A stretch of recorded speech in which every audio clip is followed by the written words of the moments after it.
Hello everyone, welcome to संपूर्ण और मैं संदीप आप सभी लोगों का एक बार फिर से स्वागत करता हूं। अभी हम लोग गुप्त काशी में हैं। गुप्त काशी हमने लास्ट वीडियो में कवर कर दिया था।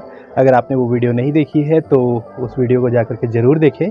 आज की इस जर्नी में हम गुप्त काशी से आगे फाटा होते हुए पहले त्रियोगी नारायण मंदिर जाएंगे और हमारा आज का स्टे सोनप्रयाग में होने वाला है। तो चलिए इस वीडियो को शुरू करते हैं।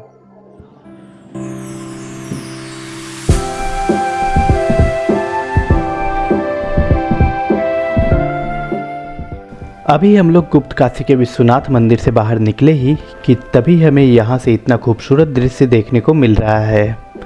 हरिद्वार से केदारनाथ के रास्ते में आपको जगह जगह ऐसे सुंदर दृश्य देखने को मिल जाएगा।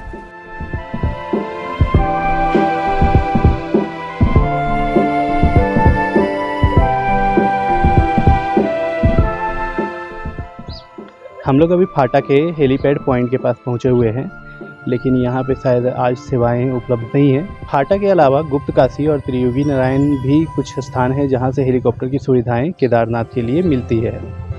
तो अभी हम लोग इसके बाद त्रियोगी नारायण मंदिर जाने वाले हैं, तो वहाँ पे भी अगर पॉसिबल हो सकेगा तो हम आपको हेलीपैड ज़रूर दिखाएंगे। अभी यहाँ तो बंद है। अभी हम लोग फाटा में पवनहंस कंपनी के हेलीपैड के पास रुके हैं। ये जगह भी बहुत खूबसूरत है। केदारनाथ जाने के लिए हेलीकॉप्टर की सुविधा यहाँ से मिल जाती है। फिलहाल आज के दिन यहाँ हेलीकॉप्टर की सुविधा बंद है। केदारनाथ जी जाने के लिए बहुत सारे जरिए हैं, जैसे आप गौरीकुंड से केदारनाथ तक पैदल ट्रैक कर सकते हैं, डोली, पिट्ठू या घोड़े से भी जाया जा सकता है। वहीं एक और जरिया है हेलीकॉप्टर का, जिसके लिए हेलीपैड की व्यवस्था गुप्त काशी, फाटा, सिरसी, त्रियोगी नारायण आदि जगहों पर है, जिसके लिए टिकट की बुकिंग आप heliyaatra.irctc.co.in से कर सकते हैं। यहाँ पर गुप्त काशी, फाटा और सिरसी से श्री केदारनाथ जी तक जाने के लिए एक तरफा और आने जाने का किराया दिया हुआ है। आप पॉज करके फेयर्स देख सकते हैं। और ये रहा कैंसिलेशन एंड रिफंड पॉलिसी।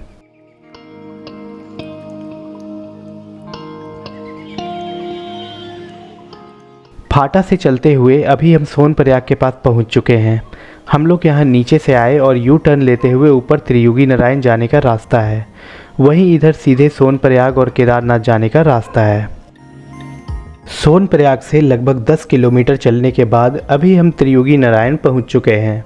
इस एरिया का नाम भी त्रियोगी नारायण है और यहाँ पर त्रियोगी नारायण मंदिर है, जहाँ भगवान शिव और देवी पार्वती का विवाह हुआ था। त्रियोगी नारायण भगवान विष्णु का ही दूसरा नाम है और यहाँ पर भगवान विष्णु के वामन अवतार की पूजा की जाती है। रास्ते में प्रसाद की बहुत सारी दुकानें लगी हैं, जहाँ से आप प्रसाद ले सकते हैं।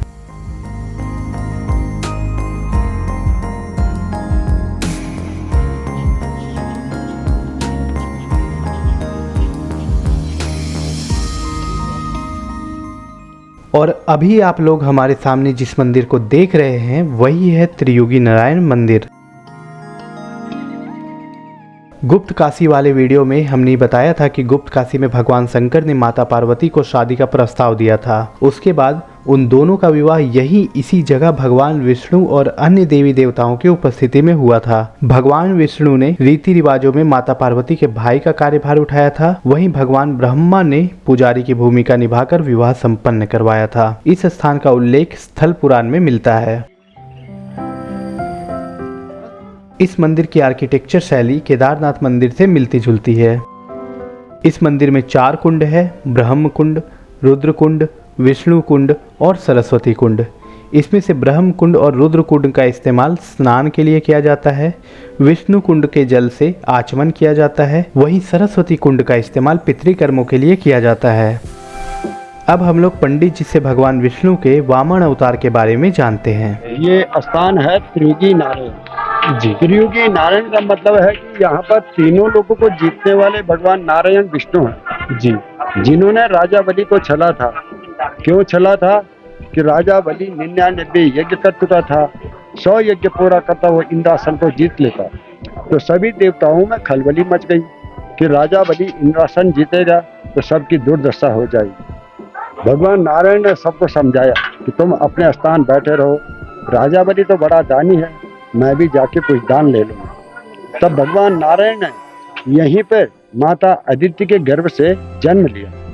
अब 52 अवतार जानते ना, छोटा बामन अवतार। वामन अवतार जी और ब्राह्मण का वेश बना करके राजा बलि के पास पहुंचे। अपना छाता लोटा जो है कमंडल लेके राजा बलि के पास पहुंचे।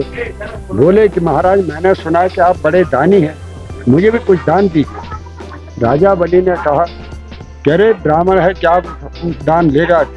अन्न मांगेगा, धन मांगेगा, सोना चांदी मांगेगा और क्या मांगेगा? भगवान ने कहा मुझे तुम्हारा ऐसा कुछ नहीं चाहिए, मुझे 3 पग पृथ्वी चाहिए। तो राजा बलि ने सोचा कि इतना छोटा तो ब्राह्मण है, 3 पग पृथ्वी कितना होता है कि महाराज कहीं पर भी ले सकते हैं।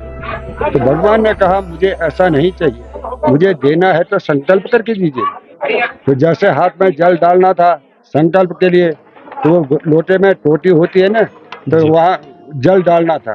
तो वो टोटी के अंदर राजा बलि का गुरु था शुक्र महाराज, वो वहाँ मक्खी के बेस में बैठ गया। क्यों बैठा? कि हाथ में जल न पड़े, संकल्प अधूरा रह जाएगा। भगवान ने ऐसा ही तिनका निकाला, वो टोटी में ठोक दिया। वहाँ शुक्र महाराज की आंख निकल गई। शुक्र महाराज जी जो है जमीन में उतरे, बोले महाराज मुझे क्षमा कीजिए। भगवान ने कहा तेरे लिए यही क्षमा है, तो अपने स्थान बैठ जा। फिर जब संकल्प होने लगा तो फिर राजा बलि से शुक्र महाराज जी बोले कि राजा ये छोटी बात नहीं है, जरा सोच समझ के दान करना। राजा बलि ने कहा अरे मैंने जो वचन कर दिया तो कर दिया। तभी भी राजा बलि को पता नहीं चला कि ये कौन है। जब संकल्प हो गया तब भगवान नारायण ने यहीं पर अपना विराट रूप बताया कि मैं तो ये हूँ। एक पक्ष से स्वर्गलोक को ढक लिया, दूसरे पक्ष से मृत्युलोक को, कि राजा बलि दिशा पर कहाँ रखूं। राजा बलि ने कहा महाराज मेरे पास कोई स्थान नहीं है, मेरे सिर में रखिए। तीसरे पक्ष से राजा बलि को पाताल पहुंचाया, वही भगवान नारायण। अब हम पंडित जी से भगवान शिव और माता पार्वती के विवाह संबंधित कथा के बारे में जानते हैं। आप लोगों ने पहले तो देखा होगा, नहीं तो सुना है कि हरिद्वार के पास कनखल है, वहाँ कनखल वहाँ पर दक्ष मंदिर है जी। तो वहाँ पर राजा दक्ष ने जब यज्ञ किया था, वहाँ पर सभी देवी देवताओं को बुलाया गया, लेकिन वहाँ पर शंकर भगवान का अपमान होने से वहाँ पर सती हो गई थी। दोबारा जन्म इसी स्थान पर राजा हिमांचल थे, पर्वत के राजा, उनकी पत्नी थी माता मैना। तो माता मैना की कुख से सती ने दोबारा जन्म लिया और पर्वतराज की पुत्री होने से पार्वती नाम पड़ा माता। तो यहाँ पर गौरी गुफा है, वहाँ पर पार्वती मैया ने कई वर्षों तक तपस्या की है। क्यों की है? कि शंकर भगवान की प्राप्ति के लिए। जब शंकर भगवान की प्राप्ति हो गई है तब राजा हिमांचल ने अपनी पुत्री पार्वती का कन्यादान करके शंकर जी को इसी स्थान पर दिया है। उस समय राजा लोग ने मोर मोती सोना चांदी का दान किया था। अब मोर मोती कहाँ है? मोर मोती की जगह यहाँ पर चावल डोली गोला कपड़ा ये आता है, पार्वती के निकट वो चढ़ाया जाता है। तब से यहाँ पर देखने के लिए 4 कुंड है, 2 में स्नान होता है, ब्रह्म कुंड और रुद्र कुंड में। विष्णु कुंड में आचमन किया जाता है। चौथा सरस्वती कुंड है, वहाँ पर जिसके माता पिता सास ससुर गुजर जाते हैं वो ज्योत तिल को सारा तर्पण दिया जाता है। और विष्णु कुंड में आचमन लेकर के जो जूस पानी को ग्रहण करता है वो जल जो है पेट के हर बीमारी के लिए लाभदायक होता है। इसके पश्चात अंदर भगवान नारायण लक्ष्मी सप्त के दर्शन है और वहीं पर शंकर पाद ने सप्तपति फेरा लगाया है, जो उस समय देवताओं की जलाई हुई अग्नि है जिसका नाम धनंजय नाम से कहा जाता है। उस समय देवताओं की शक्ति द्वारा वो अग्नि जलती थी। जब कलयुग का समय आ गया तो उसमें अग्नि कम होने लगी, तो देवताओं ने ऋषियों ने उसमें मिलकर लकड़ी चढ़ाना शुरू किया। तब से ये दोनों लकड़ी द्वारा हमेशा जलती है, हमेशा इसमें हवन होता है और उसकी ये भस्मी जो है मुख्य प्रसादी के रूप में घर जाती है। ये भस्मी जो है ऐसी पवित्र चीज है, जैसे घर में किसी बच्चों को किसी का नजर लग जाता है या घर में कोई छल कपट होता है तो भगवान नारायण का नाम लेके इसका तिलक लगा लो, उसमें किसी का तंत्र में नहीं चलता है। या घर में चांदी या तांबे की कटोरी में रख लो, घर में सब लोग धूप जलाते हैं, वो भी उसी में गिरता जाएगा, बढ़ेगा लेकिन घटेगा नहीं। जब तक वो घर में रहता है तब तक वो घर की रिद्धि सिद्धि के लिए होता है। बोलो भगवान नारायण की जय। इस शिला को ब्रह्मशिला कहा जाता है। इसी एग्जैक्ट लोकेशन पर शिव पार्वती का विवाह हुआ था।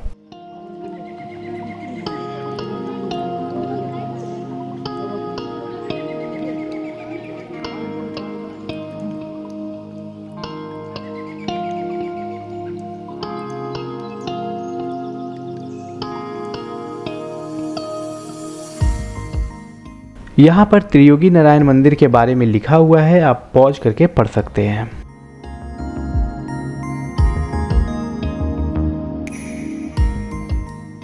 यहाँ पर और भी अलग अलग कई छोटे छोटे मंदिर बनी हुई है।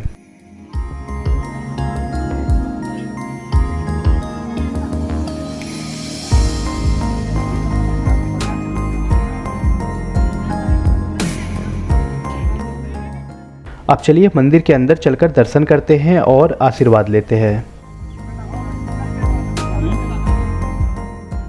अभी हम मंदिर के अंदर आ चुके हैं, तो प्रेम से बोलिए भगवान त्रियुगी नारायण की जय। आप लोग कमेंट में लिख दीजिए।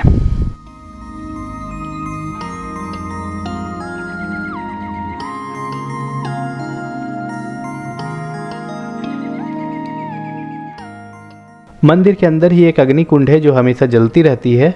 इसे सतयुग में जलाया गया था और आज तक जलते रहने के लिए यहाँ पर लकड़ी देने की प्रथा है। इस अग्नि कुंड को अखंड धुनी भी कहा जाता है और इस मंदिर को अखंड धुनी मंदिर। इस कुंड की राख को प्रसाद स्वरूप रखा जाता है।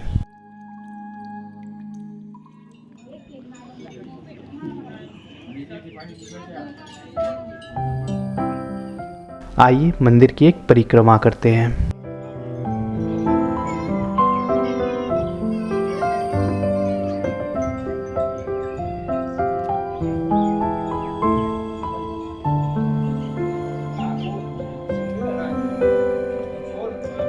चारों तरफ शास्त्री का केंद्र बनाया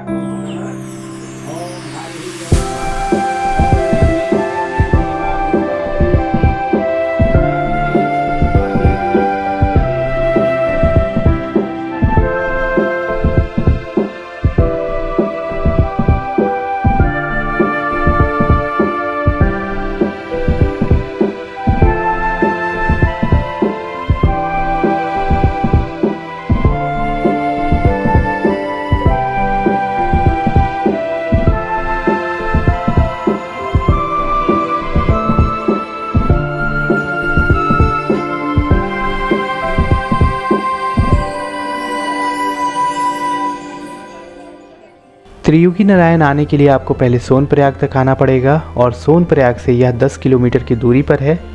यह हरिद्वार से केदारनाथ जाने के रास्ते में नहीं पड़ता है, तो ड्राइवर से एडवांस में ही बात कर ले, नहीं तो वो इस जगह पर आने के लिए और भी चार्ज कर सकते हैं। इस जगह पर कम लोग आए हुए हैं तो दर्शन भी बड़े आराम से हो गया, पूजा भी हो गया। यह पहाड़ों में बसा हुआ है। हम समुद्र तल से लगभग 6500 फीट ऊपर हैं, तो व्यू भी काफ़ी शानदार देखने को मिल रहा है। बहुत अच्छा लगा यहाँ आकर के। अभी दोपहर के 3:30 बज रहे हैं और अब हम वापस सोनप्रयाग जाने वाले हैं। हमारा आज का स्टे GMVN सोनप्रयाग में होने वाला है। अभी हल्की हल्की बारिश भी शुरू हो चुकी है। यहाँ भी ठहरने की पूरी व्यवस्था है, तो आप यहाँ भी ठहर सकते हैं। सामने GMVN का भी अकोमोडेशन है। अभी त्रियुगी नारायण से सोनप्रयाग के रास्ते में हम प्रिंस रेस्टोरेंट में चाय पीने के लिए रुक गए। यह एक होम स्टे भी है। यहाँ से व्यूज को देखकर एक बार तो मन किया कि आज यहीं ठहर जाए, लेकिन कल सुबह सुबह हमें केदारनाथ की यात्रा शुरू करनी है, तो हम आज रात सोनप्रयाग में ही बिताएंगे। तो चलिए कार में बैठते हैं और आगे चलते हैं। अभी हम GMVN सोनप्रयाग में चेक इन कर चुके हैं और ये सोनप्रयाग का पार्किंग प्लेस है। अगर आप केदारनाथ के लिए गाड़ी से आते हैं तो ये आखिरी जगह है जहाँ तक आप अपनी गाड़ी से आ सकते हैं। बहुत बड़ी पार्किंग है यहाँ पर। अभी हम लोग त्रियुगी नारायण से सोनप्रयाग पहुँच चुके हैं और सोनप्रयाग में हमने GMVN में डॉर्मेट्री बेड्स बुक करवा रखे थे। आपको बता दें कि यहाँ के GMVN में मीन्स सोनप्रयाग के GMVN में प्राइवेट रूम्स नहीं अवेलेबल है। यहाँ पर सिर्फ डॉर्मेट्री बेड्स अवेलेबल है। यहाँ एक रूम में 8 बेड्स लगे हुए हैं और इसके लिए उन्होंने 2 बाथरूम्स और 2 टॉयलेट्स अवेल करवा रखे हैं। इस वीडियो को हम यहीं समाप्त करते हैं। मिलेंगे हम आप लोगों से अगले एपिसोड में, जिसमें हम आप लोगों को सोनप्रयाग से केदारनाथ तक की यात्रा दिखाएंगे। कल सुबह हमारा दिन काफ़ी जल्दी शुरू होने वाला है, तो मिलते हैं अगले एपिसोड में। तब तक के लिए bye bye and thanks for watching Sampurna.